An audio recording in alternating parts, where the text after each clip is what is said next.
Hi there. Okay, this is for myself, but this is also a word that came to me while I was working out. And so I just want to record it to make sure I got it.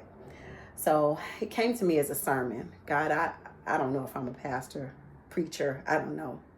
But I do know that there is a word that is in me. And so I want to make sure that I get this down. But the name of this lesson is called There's Power in the Leftovers. Let it break. I used to have a friend that said he didn't believe in eating leftovers. That story comes to me because he was a married man that I used to sleep with. And it's funny that when I was thinking about this message and that story came to me, I was like, dang, the leftovers. I remember that story that he said, but he's no longer in my life. And I am able to confess the sin that I did because it no longer, that situation doesn't have power over my life anymore, but it used to. And what's left over from it is, at least at this point that I can grasp, is that story that he had of, I don't eat leftovers. Because he would come over. Look, now it's opening up stuff, right? But he'd come over and I'd have food that I had cooked and I'd be like, oh, do you want some of what I had made? I don't eat leftovers. Okay, so then I thought, okay, well, when that came to me, just so you know, shout out to Sarah Jakes. Sarah Jakes, Lord have mercy. Sarah Jakes Roberts, who was on a podcast and she talked about the power of the leftovers. So I was so connected to what she said that it made me write it down. And then I thought, wait, let me dig a little more into that. So I thought, well, God, what does the word say about leftovers? So I immediately thought of beauty for ashes. I thought about the remnant. I thought about that the last shall be first. I thought about in your weakness is where I am. I thought about grace and mercy shall follow me all the days of my life, right? Because grace is being put to the front of the line when maybe you didn't deserve something, and mercy is having deserved something and not, getting it. So I thought, okay, leftovers. And then I thought, okay, well, God, what are the products from the leftovers or things that break? So I thought about eggs, thought about nuts, I thought about diamonds and jewels, thought about wounds, thought about fruit like an orange or a pineapple. I thought about seasons and how, they come and they go, they break. And I thought about muscles. You're working out, you got a vision, you're trying to get them there, but the present muscles you have, they hurt so much. But the leftover from the pain is because it's birthing a new, stronger muscle. So I'm like, okay, well, God, what would this message even be about? So this message is about value, and it's a conversation about value, patience, trust, and discipline. All the things that I'm like, oh, God, come on. Value, yes, right? Like we like thinking about value because we all want to be valued. We all like valuable things, right? But then when you talk about patience, now that's something that people always warn you, don't pray for patience because then you're going to get put in situations that make you have to be patient. And we don't like that because it means it's discomfort. And then you got trust. Having to trust something is so hard for humans, okay? Because building it is like, I gotta trust that there's something in here after you broke me, after it broke, it fell off. And then you got the discipline to be, it requires discipline. This whole message requires stuff that people may not like. So might not be the most happiest sermon. It might not be people's favorite. And I'm ready for that. So I go on. Then I think, well, why do people not want to live in the present? What is the present? Present is being right here, experiencing what's happening right now. Looking at my hands, I am feeling my hair, I am breathing and out. This is all that I have right here, right now, right here, right now. And I know presently where everything is. I can name it. I feel in control. Living in the present can be scary because what if right now I'm comfortable and I'm able to grasp the present because I want to be here. But I thought, well, why is it scary? Because if I was in LA and my house was on fire, the present is not a place I would want to presently be. I want my house back. I want to get away from the fire. I don't want to be right here. Then I thought, okay, then it came to me that living in the present is boring. Well, why in the world is it boring? Because, so I'm here, I'm safe. How much longer we got? Because ain't nothing popping off. I ain't laughing, I ain't crying, I ain't moving, I'm just here. And if you sit here like this for long enough, people going to start to...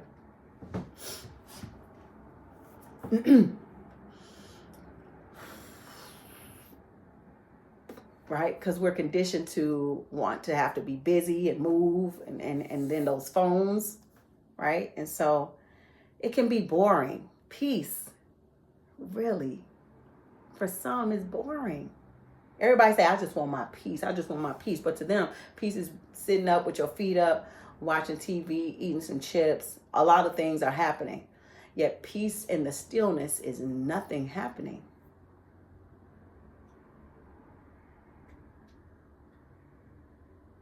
And for some, that is uncomfortable. So now I get to, okay, well, the next thing about living in the present is it's hopeless. I like thinking in the future because it gives me something to it's a motivator. It's a carrot, right? I get to move with the hopes that I'm going to get it. Heaven, I'm going to get there. Job, my money is coming on Friday. Like we all are conditioned to also move by this thing that there is hope. The word was created. The Bible says the word was created for hope. We read the Bible for hope, right? And we get through the hard stories because we know how it's going to end. We're here. So all of that went down, the book is like all these crazy things went down of how they used to crucify people and our Savior. We're proof that life is after it. So we read this book to help ourselves feel better and knowing not only that some of the things that we can apply now worked then, but also some of the crazy things that went down then, we don't have to go through now. And being in the present without no book, there's no Bible for 2025. That Bible was written years ago. Somebody might be writing it right now, but it ain't out. So the hope that we are going to, that we know like what tomorrow is going to be, well, it's in the book that was written all those years ago. So the hopelessness is real for the present. It can also be limiting. Okay, let's say I own a business and I am still and I'm not making no money. So you want me to be still right now when I got all this that I could be getting? I can't be still. I got things to do. I got places to go. I got things to get. So I am limited by being right here, right now with you, person, relationship. I could be doing all these other things and I got to wait to be like, are you hungry? Did you sleep good? Are you comfortable with what you like? Do you like me? It's too much. I want to go and get stuff done. So the present can be very limiting for some. Then I thought, well, wait a minute now, because is the present God always bad? And God go, no, because it's fulfilling. You got something in your hand right now. I got a job right now. I got children right now, right? I got purpose right now. So the present can also be like, this is so good in this moment. Wow, great. I feel so good. I don't know what tomorrow's got for me. And I know what happened yesterday, but I got right now and I feel fulfilled. But I can always feel aware. I know where everything is right now. And again, that's back to that control piece. I know that cup is there. I know that picture is there. That sun is there. I know that it's warm right now on my neck, right? So it feels like I am aware. And when I'm aware, I am alive, right? I'm also awake. I'm not depressed. I'm not asleep. I'm not dull. I'm not hiding. I am right here. Let's go. What you got for me? I'm right here. Whatever you want. You trying to come at me? Come on, because I'm right here. I'm woke, baby. Whether you want me to be or not. Talking about the days of woke are behind us. Trump, I don't know where you at because, baby, I'm so woke. I don't even know. I ain't never going back to sleep. Try your best. Not only am I woke, my children are woke, which means my children's children gonna be woke. So I don't know what you thought taking all this stuff down was gonna mean, but baby, it's in their blood. We so awake now. I don't even know what y'all about to do. It's over with. Basically, it's over with. Okay, but also being in the present is comforting. Everybody that's here right now, I know you here. So I can go to you and say, I love you. And can you give me a hug right now? Or I need you. Can I talk to you? Right? It's comforting. I know where you at. Or I know where you at. Yeah, just keep you right there because I know where you at. Don't move. Don't go nowhere. I just need to always know where you're moving so I can always know how to move around. It's also time consuming. I mean, that kind of, I guess, goes back to limiting. And then finally, being in the present can also be stressful. Because if it's something happening right now that you don't want to happen, that's why that scary part is like, it's waiting, right? Because it's not even like something's on fire. Sometimes being present is just waiting and you're like, oh my gosh, I'm ready to get on the ride. Great America, these lines. You know what I'm saying? Come on. So then I thought, okay, so what's the point? Let's go back to it. So now we're talking about being left over. So the part about being left over, I had to think, okay, well, left over, what does that have to do with the present? Because right now, there's a reason why the leftover part can freak us out, because being present means everything is intact right here. And whether it's limiting, whether it's boring, whether it's hopeless, whether it is aware, whether it's alive, awake, comforting, it's in my hand. So leftover means something has to happen in order for something to fall off, pull apart, leave, let go. So I thought, well, what is the process of leftover? How do you even get to being left over? Well, there's this thing where you first start off. There's this series of like a hero's journey where they start here and everything is cool. And then you go through these series of events to tell a story that gets you to the chaos, to overcome it, to leave you back, get you back to the safe place. That's how writers develop storylines, right? So in this instance, I'm like, well, you go through being comforted to maybe losing something. And maybe there's these feelings of abandonment. Okay, if I have this finger right here, I'm good. I know what to do with it. I'm comfortable. And then, boop, this finger gets cut off. Wait a minute. First of all, I got to get through the pain of not having you and feeling like, what happened? Well, why me? But why all of this? And now I don't even know how to use this. And I feel abandoned. Why did you leave me? I needed you. And after over time, when that's going to be, right? Then you grieve and get through those stages of grief, right? Then after the grief is over with, you get to now you got to learn how to live with 4 fingers. So you start to develop ways to move around, not having a 4th finger. You ever have something happen to you and it's been old to you, but somebody that you meet is new to them, and they go, what happened to your finger? Oh, I used to work for, a hardware company, and then I just kind of, it chopped off, Rami Manuel, he had the man with the little finger, and somebody else goes, oh, and for them, they're living it for the first time. But for you, you're like, oh, this is nothing for me. Like, this happened when I was little, and so I'm all good. You know what I mean? I know how to work around this. So now it's not as devastating. You have now developed in how to move with this handicap.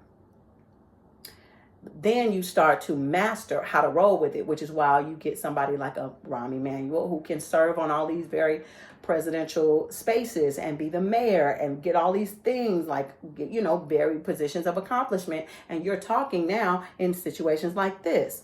Because, and I don't even, when it first went down, I'm sure he was not about to run for president with, this finger out, right? But now he like, this is the way I said it. I said it the way I meant it, and go and get this, that, and this. Okay, right. So now you are a master. And then you go from being a master to now I'm not only am I mastering it, I've accepted that this is now a part of my life and it's never going to change. So you have gotten so accustomed to the present that you're good. Right? Because this is the way life is. I'm good. Nobody can shame me about it. I mastered it. I'm nicely developed, and I'm ready to move on to the next thing. So I have now accepted this is life, and everything is all good. See you at the next barbecue, right? Oh my gosh. And then you lose another finger. Oh my gosh. That just makes these 3 leftovers. And now here we are with the leftover. I just learned how to work with this. You mean to tell me now again I lost a finger? Now you got to learn how to work with this all over again. Then you go, Man, this is crazy. What's going on with my life? Why is it like this? There's power in the leftovers. This hand still works though. But now you got to figure out all over again how to go through the abandonment, how to go through trying to get developed, how to go through being a master, how to go to accepting. And then again, ooh, now your thumb gone and you just got these two. Like, wait a minute. What? I can't. How am I going to grasp anything like this? This is ridiculous. You know what? I'm out of here. I'm out of here. I can't take this no more. I'm never again. Whatever is cutting my fingers off, I'm done. I'm done.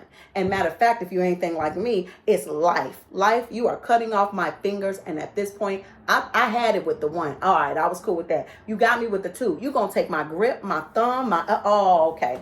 I'm ready to end this thing because I ain't about to keep walking around and I got a whole nother finger hands. Absolutely not. Now I'm stuck with the peace sign for the rest of my life. Nope. Then I got to go back to the word. Oh, beauty for ashes. Now, my personal story is that when it got down to my perception of two fingers, I wanted to end it. Life was, I don't want to live this life with seven fingers. Nope, I'm good. Call somebody else, get somebody else to do it. I'm over with. I was ready to hang myself. And in the air, before jumping with the noose around my neck, Holy Spirit said, is there nothing else I can do? I've taken you through quite a bit. Is there nothing else? I heard it. And for those of us, like, I don't know where you at with your walk in God, but what I know is that there's a difference between your voice, your conscience, and God's voice. I'm here to tell you and me. That's what I know my voice of, girl, you tripping. Why do you even do that? I know how I sound. But when God speaks, it is entirely different weight. And it's an entirely different awareness. It is almost like something outside of myself. I can hear it. And it says, is there nothing else I can do? Then it went into, what's really wrong? Who do you really need to talk to? Because I think you probably there's someone else you need to talk to. Where is the hurt really coming from? It made me stop, look at my feet, and I thought, yeah, I guess I need to make a call because I don't like that they did that. Took the noose from around my neck, I got down, I got my phone, and I cried. I just cried. And I called the person, and then I started talking to them, and then I started talking to them more, and then I started crying more, and then I started talking more, and before you know it, it started to come out of what I was real. I'm so angry at you. I'm so frustrated at you. I'm doing this with two fingers, remember that. Now remember with 5, I was living my life like it's golden. I had the one, I'm good, I'm still good, I'm out here in these streets. I got that one, all right. That thumb came, okay, I'm out. And now I'm able to hear God at the deepest, darkest time that I probably ever had. Because I was about to take my own life. And then I made a call to somebody that I had probably told them about my hurt before, but this time I'm at the end of it, where you're not about to hear this story from me no more. And then I drove myself to a hospital, a behavioral health hospital. I never did that before. I now have the leftovers.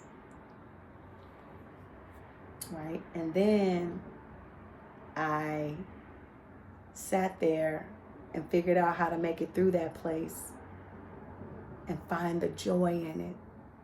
And all of a sudden I got to hear God's voice more and more. And then all of a sudden I got to be okay with not having my phone. Then I got okay and conditioned to sit quietly and finish a whole book. I started to slow down. And I started to become aware of what it means to be present and stop being afraid of the potential of something happening or not happening. I am here, and whatever I have to do to be here and stay here, I'm okay. And in the end, I ended up being the leftover. But some things had to break off first. Some things had to dissipate first before I was even able to accept where I am at this place in my life. And now 2 fingers don't seem so bad because it was about to be no fingers. It was about to be no fingers, no body, no spirit, no life, no nothing. But I got the 2 fingers. And now I got 2 songs that I wrote. Now I've written songs before, but these songs that I got, I just feel like something special about them because it's about my new perspective of my relationship with God that I didn't have before. And I've been a believer my whole life, but I got all I got left. It's just these leftovers. And I just feel like after all that I've done, all that I've accomplished, I just thought there's no more. There's no more. There's nothing else for me to do. There's nothing else for me to, I've gone to the pinnacle of my career. There's nothing else for me to do. You done with me. I'm clear about that, God. I just thought you done with me. 2 fingers. No, I can't do nothing with just 2 fingers. So, and God's like, oh, I'm going to do more with you with 2 fingers than I did with you with 5. There's power in the leftovers. You about to get real comfortable with peace. You about to get real comfortable with peaceful relationships, peaceful interactions. You're also going to be a pillar of peace enough to give it out to other people.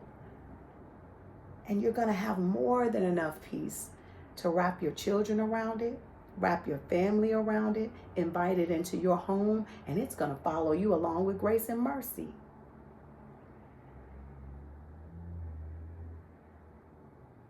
But I had to be in the place of loss and letting go, letting all the stuff break first and accepting. Because now I'm at a place where, baby, even if I lose this finger and that finger. Hi there. Hi there. And then if I lose all these fingers. Hi there. Hi there. Hi there. I went from wanting to not be alive at all. So if I lose this hand, I lose this hand, I lose this ear, I lose this, all this hair. Hi there. Hi there. Now I'll use whatever it is that I can until God says stop. There's power in the leftovers. You thought it was over, right? You thought it couldn't get no worse than this. You thought God is done. But oh, there are things that you still got that you don't even know you have yet. This is a Rashad I didn't even know existed. What you mean I can't flip over a table at somebody? Jesus did. Now I want to use that to justify my immaturity. Oh no.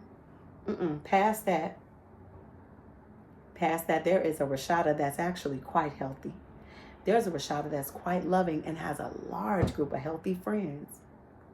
There's a Rashada that knows how to comfort even the mightiest lion. There's a Rashada that knows how to accept love and be loved and cared for and openly welcome it without guilt. There was a Rashada that doesn't have to be overwhelmed with responsibility because she's aware of what she can do and what she can't do. There's a Rashada that actually knows when to be quiet and let it go. There's a Rashada that's very rich and has so much money, she can go on a trip whenever she wants without guilt. She exists. There's a Rashada that is loved and is going on that trip with her husband, and he's going to adorn her. He can adorn her with whatever she wants. That is the leftover. Can you imagine if I would have given up at 42 because I just thought that was it? No more? You're going to know what it's like not only to have 7 fingers and know what to do, but to have a whole nother body existence. And you're going to see life with a whole new eyeballs. That comes from the leftovers. Go back to eggs. Crack that egg. Shells all broken up. Mama and daddy that made the egg gone. Shells broken. You know what makes the egg? You got scrambled eggs with cheese. You got cake. You got cookies. You got, it's probably one of the main ingredients for most baked goods. It's eggs. Now, let's just say you're a vegan and you don't really fool with eggs. Cool, I got you. Diamonds. I mean, everybody, it's one of the most valued pieces of stones in our time, right? And I mean, man, going through a lot of crushing, a lot of chiseling, a lot of compounding. Ooh, but the leftover, little nugget right here that people wait their whole lives to get and can't wait to just put it on their face and go like this, yeah. But do you know what it's been through? It's power in that leftover. And let's maybe say you're not the most material person. Let's say that's fine. You may be, but the womb, how you got here, it has to break. You know how comforting it is for a mother to have that baby in that womb? Oh, as a mother of two, I'm telling you, I have felt so comforting knowing there was one little being here with me, a little bean. You can rub it and it reminds you it's here. It's not loud. It don't talk. It's just here. And it do that little thing. Sometimes it stretch out, but it reminds you. Or you hear it, you rub your finger on it and just go, It's so comforting. It's so warm. It's so loving. It has committed itself to you and you wonder what it looks like and you're talking to it and you can sing to it and you can motivate it. All right, we're going to get through this. So come on, please beg to it. Let me sleep, please. All right? Yeah, all of that. And then it has to break open. And guess what you got from that? Saggy skin, saggy boobs, placenta, all of the things, the stretched hips is wide, can't fit the same jeans no more. Oh my gosh. The remnant of having a baby. And that womb going, right? Oh, but then what comes after that? Now, if you measured your life by the size of your jeans after that, that's your bad. Shouldn't do that. Not wise. If you wanted to measure how sexy you were after that, ooh, that's not smart. You shouldn't use that. That's not the best time. Wait for a little while, right? But you're going to have to do some little things some things your body ain't going to ever reform back to, right? But the life that you just gave, the allowance that you gave for a person to be here, it's broken open. Your life will never be the same, but it was for giving. It's because you were giving another life. The remnant of your sacrifice, the breaking of a thing is something great, some person great that could love you for the rest of your life till the end, right? And let's just say, okay, fine. Let's just talk about seasons. How that winter comes and it's like, you in Chicago, we know what this means. But it makes us treasure those music festivals so much more because it's been broken open. And our trees and our agriculture here is so beautiful because of what we endured during that winter. That season cracked open, welcoming in our spring and our fall. You got to say spring and our summer. We're going to say sprummer because we don't really get a spring. We get a sprummer. Okay. But yeah, so all of that to say there is power in what is broken. But we do so much to try to hold on to what it is because our presence sometimes is more comfortable because we feel in control. But newsflash, we're never really in control of anything. I didn't have to do anything to make that sun rise. It's just there. All I get to do is control my eyes to see it, control my body to wake up if I want through an alarm. But I really don't have the final say there either because God can go, nope, back to sleep for you. Nope, you get a cold, go back to sleep. You tired, get the flu. You trigger something in your back, lay down. We're not really in control of anything. So there's power in the leftovers. So guess what? Let it break. Let it fall off. Let it mature because in the end, it's going to be a life better than you've ever experienced or anticipated. It's going to be better than that once you let it. Let it fall off and embrace the power that you have within you to do that. That's it. That's my sermon. Thanks.